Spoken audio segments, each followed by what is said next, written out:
Alex, you have had your second hands-on time with Street Fighter 6. This is a new build that they're presenting to people. This new build is 4 new playable characters over the previous build, which was the first build of the game, the last one, that I and lots of other people got to play. New in this build, there is Guile, who had been announced at the time the last build was made available, because it was a weird beat where they announced the game, announced the first 4 characters with the game, then 2 days later announced Guile, but then when they started showing the build off, the build didn't have Guile in it. So Guile's in this, and then there's Kimberly, who is a newcomer, but not entirely a newcomer, I guess you would say. She is in the lore of Street Fighter, and I'm afraid to say I'm a Street Fighter lore goblin for my sins. This is like a deep cut. So she's all new, but basically she is the apprentice of Guy, an existing Street Fighter character. Guy also one of the protagonists of Final Fight, which was Capcom's Streets of Rage style beat-em-up game.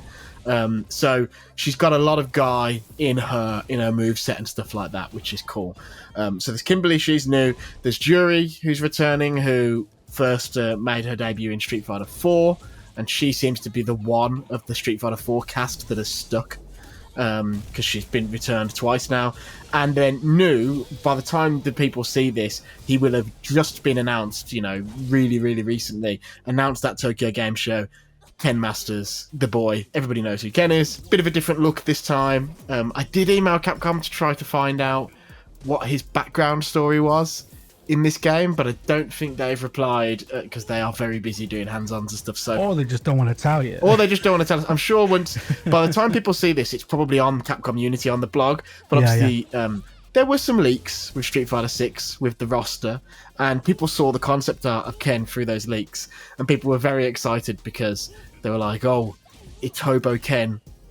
Eliza's took the kids and divorced him," because Ken's obviously he's like a Tony Stark figure. He's he inherited a company that is worth billions or whatever, and that was his whole character, right? He was the hot-headed martial artist who also was this multimillionaire.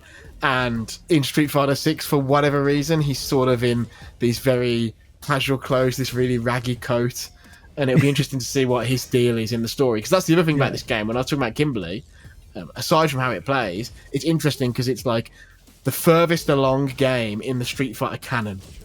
So I see. Okay, so we're in the Logan era of the Street Fighter timeline. In a way, yeah. So obviously they did Street Fighter 1, Street Fighter 2, Street Fighter 3, Street Fighter 4, but Street Fighter 3 was the latest game in the series. Right. And that's why Street Fighter 3 has almost none of the classic Street Fighter cast in it. And then when they brought the series back, they decided to do prequels to 3, but after 2, so they could sort of have their cake and eat it.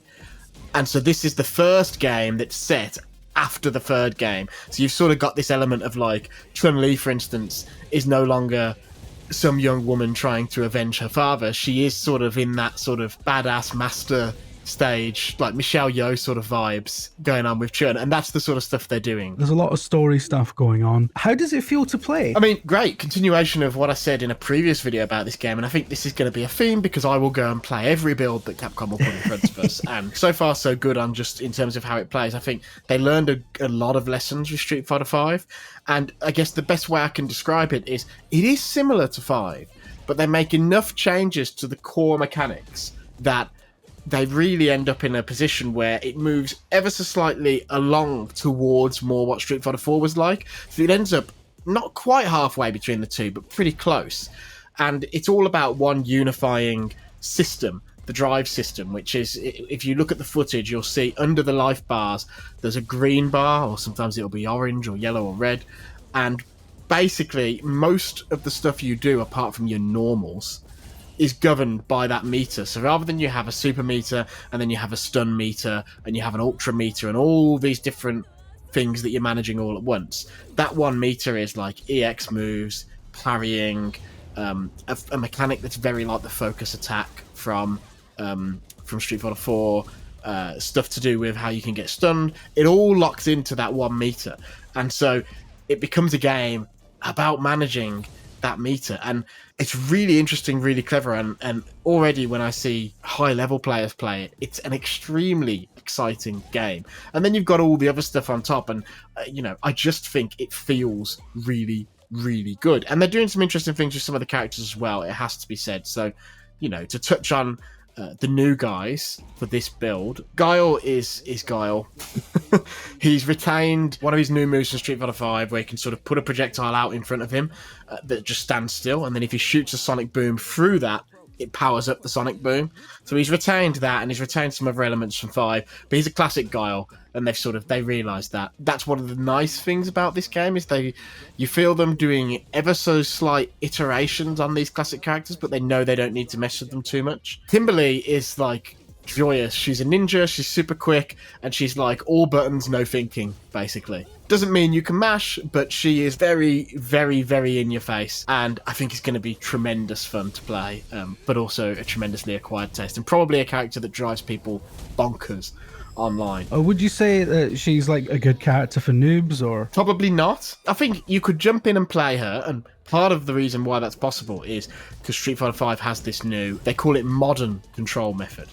And so if you're someone and you're not very comfortable doing quarter circles forward, quarter circle back, all that sort of stuff, it simplifies the controls down to basically like Smash Brothers. So on a PlayStation controller, I'm reaching for a controller here because it helps me to remember if I'm looking at a controller. So on a PlayStation controller or on an Xbox controller, the Y button or the triangle button is your special move button. So if you imagine as Ryu, if you press that neutral while not pressing anything else, you'll do a fireball. Okay. If you press that button and you're holding back, you'll do an uppercut. If you press that button and forwards, I think you do the tatsu. Mm-hmm. So basically, rather than having to do a quarter circle and forwards and punch to throw a fireball, you just press one button. So I think all the characters are going to be relatively accessible thanks to the modern control method. I see, okay. I think you'll probably find, even at tournament level, some people are going to use the modern controls, period.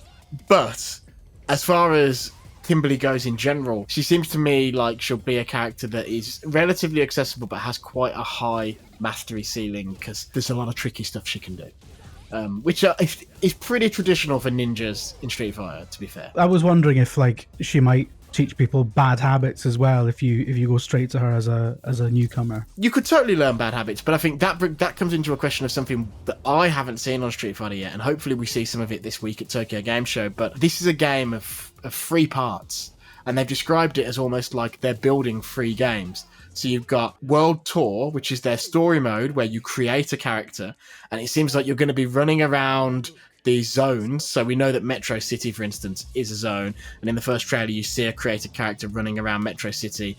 Presumably they're going to interact with the big heroes of Street Fighter and do quests for them and stuff like that.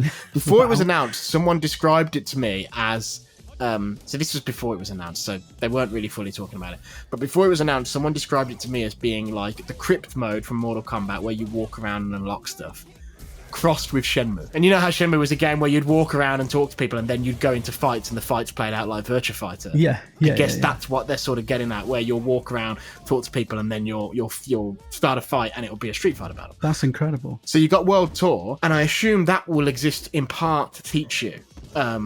And then you've got Battleground, and then you've got whatever the online, which is just versus multiplayer, and then you've got whatever the online bit is called. So basically, it's a game that's split into 3 segments, and even when, I don't think Capcom care that much, but we're not going to waste your time on this video by showing you the main menu, because you can't click on anything other than multiplayer in this build. But even on the main menu is straight up split into 3 options for those 3 modes. So it looks like that is a big question. What's the tutorialization going to be like? That's a big hurdle for Street Fighter to jump over. But I think I've got high hopes. Like, I'm not a fighter game player at all. You can probably tell. I'm shite at most things that aren't Assassin's Creed, if I'm being honest. But like, fill me in on this. Is World Tour like? Is this the first time they've done something like this? Because sort of single player kind of adventure modes are not a new thing for fighting games. I know that much. But what is the Street Fighter story with that? Well, the Street Fighter story with that is obviously they had arcade mode. That was the traditional thing through the earlier games in the series. Yeah. And then Street Fighter V launched without any single player stuff at all. More right, I see. Didn't even have a traditional arcade mode. It had character stories that were like freeze fights per character, bookended with voice acted comic books, and that was it. But then they did a download, a free update that was called A Shadow Falls, and that was basically them doing the Mortal Kombat cinematic story thing, where they'd made a bunch of lavish cutscenes. And obviously there were fights in between the cutscenes, and they got to do lots of fun character stuff. You know, you get Zangief, who is supposed to, he's all about having massive muscles, and he deflects samurai sword with his pecs. Yeah. And the samurai sword is stuck in his pec, and then he flexes and it just breaks the blade. They do a lot of stuff like that. They have a lot of fun with how ridiculous these Street Fighter characters are in that story mode. And I thought that story mode was quite enjoyable. Yeah. But it was clearly an afterthought. It was clearly something they did in reaction to people going, this game has nothing for me. So is that because, were they like concentrating hard on the tournament side of things rather than the home side of things? I think they were concentrating hard on getting it out. Right. I think they were in the case of 5. I think they wanted it out the door. There is a question: did they want it out of the door because of their tournament structure? They wanted it out before the start of the new season, right? Which is a question for 6 even. Like, one wonders, we don't have a release date for this game yet, but the Capcom Pro Tour, the finals are always somewhere between December and February, which would indicate that maybe this game will come out in March or April or something like that. Yeah. But they haven't been drawn on that. I don't know anything. But this is absolutely the first time they've done anything like this. And I actually think even this is relatively unique, because Mortal Kombat has the cinematic story, and the crypt is really just a lovely 3D place that you walk around and spend the coins you earn in every other mode in the game to unlock costumes and things like that. And Tekken has done the cinematic story thing. And obviously, the funny thing is, Tekken did the cinematic story thing better than Street Fighter in a way, in the sense that they had Akuma, a Street Fighter character, in Tekken 7, and rather than just have him as a guest character, they made him an integral part of the Tekken lore. Yeah. He's a huge part of the story mode of that game. And so this is a first for them, but I think it's a first in general, because if you are doing what I think you're doing, which is, it certainly looks in that trailer like you're building a character and learning moves off the main, like you go and learn how to do a Shoryuken off Ryo or something like that. That's really interesting, because it's the sort of thing that you could buy and you might not have no interest in going online. You might just enjoy pottering through that World Tour story. So. You know what? I'm thinking about it. I'm thinking as soon as you tell me, you're like, it's got like an adventure, more like a story mode. You do quests for people. I'm like, quests. But that, obviously, this beat is just about new characters and a couple of new stages. Of course. And I briefly talked about Kimberly and Guile, just to touch on the other two. Yeah. Jury was one of my mains in Street Fighter 4, and I struggled to get on with her big time in Street Fighter 5. She plays a lot like her Street Fighter 5 variant, but they've given her back quite a few of her 4 ticks, enough where I like her more than I did in 5. So that's good. Yeah. For me, at least. Yeah. And yeah, I think she's cool. I think she's definitely the most iconic character design they've done over the 3D era, possibly even since Street Fighter 2. So it's cool to see her back. And then Ken. So Ken he's got one really rad new kick move, which is quarter circle forward and kick, and depending on whether you do light, medium, or heavy, you get slightly different variations. I think the heavy one is an overhead. I know you, Jim, have no idea what that means, but that'll be interesting to someone. But by and large, Ken is the same old Shoto. So a lot of people saw that character design and were like, oh, I wonder if this means Ken's going to be really different. He is not. He is very familiar Ken. He's retained the move that was, again, sorry, Jim, he's retained the move that was his V skill in Street Fighter 5, where he could dash forward. That's now on any 2 heavies, and he does that dash, so that's cool. But he is same old, same Ken, which again is interesting, because some of these World Warriors, the original cast, have changed quite a bit. Like, I think Chun is quite different, but Ken feels very like a very traditional Ken. It's a character you don't mess with, I guess. I mean, reverting to a sort of past self is very much a cliche for someone who's just gone through divorce, isn't it? Is one of his moves called, like, turning the winds against me or something? Yeah. Yeah, exactly. And so it'll be interesting. I really want to know where he stands in the story. Yeah. Because it'll tell us a bit more. But I really like the way he plays, and I really love the way this game looks. Like, a lot of people made fun of the way Ken looked in Street Fighter 5. You can pop a little picture up of him here if you like, because people used to talk about how his hair looked like it was a bunch of bananas just dropped on his head. And it did. Yeah. And if you then do a side-by-side of Ken in Street Fighter 5 and Ken in this, what a night and day difference. That sort of showcases how much better the visuals have got. And actually, I want to say, I think the visual look of this game is just tremendous. I think the way the characters look, and their faces in particular are just fabulous. I've tweeted quite a bit about how impressed I am with Kimberly's face, because black characters that are designed in Japan generally look like white characters who've had a tan. They don't tend to have black features unless they are one of two stereotypes. If they look like Michael Jackson, young Michael Jackson, or if they look like B.A. Baracus or whoever, like Barrett from Final Fantasy VII. If it's a big, burly black dude, they know how to make those. But quite often, unless it's a face scan, Japanese black characters in games don't look very black. Yeah. But something about Kimberly's facial structure, her bone structure and stuff, is incredible. Like, I wonder if it's a face scan. I do, because yeah, I don't think it is, because I don't think any of these characters are, but she's just, all the faces in this game as well. Jury's face is just, Jury as this sort of anti-heroine who is like a sadist and crazy, and like the sneer she often has on her face is amazing. The face stuff in this, I mean, this is them coming over to the RE engine, right? So all this is the advantage of this engine that up until now has only been used for Devil May Cry and Resident Evil, and I think definitely the faces in this remind me a lot of DMC5. Well, I remember, I've spent a lot of time with the DMC5 dev team, and they were particularly proud of their facial animation. So perhaps a lot of those expertise are in there. Capcom's got a question to answer. We want to know about online. Yeah. We want to know about World Tour. We want to see the rest of the cast, but obviously they're going to spread that out between now and launch. They've got a lot of characters to unveil if the leak is correct. And they've got to talk about price, because that's the elephant in the room. It's like, in my opinion, if they were smart, they would launch this game free to play. Really? Yeah, in my opinion, if they were smart and they want to dominate the fighting game industry, they go for the Fortnite model. They launch this game free to play.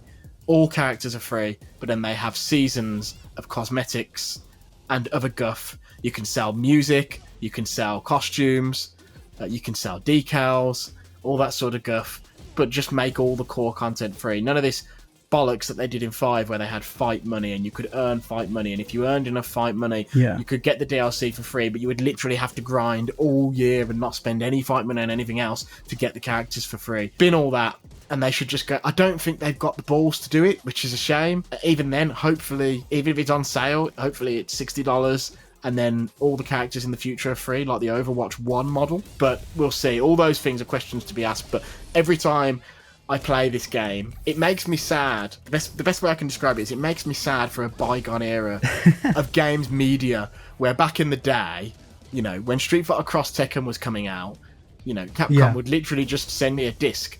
It was just like a non-final like a build like this one. And that was one of those previews where I played, even though Cross Tekken wasn't great, I played like 30 hours of it at preview.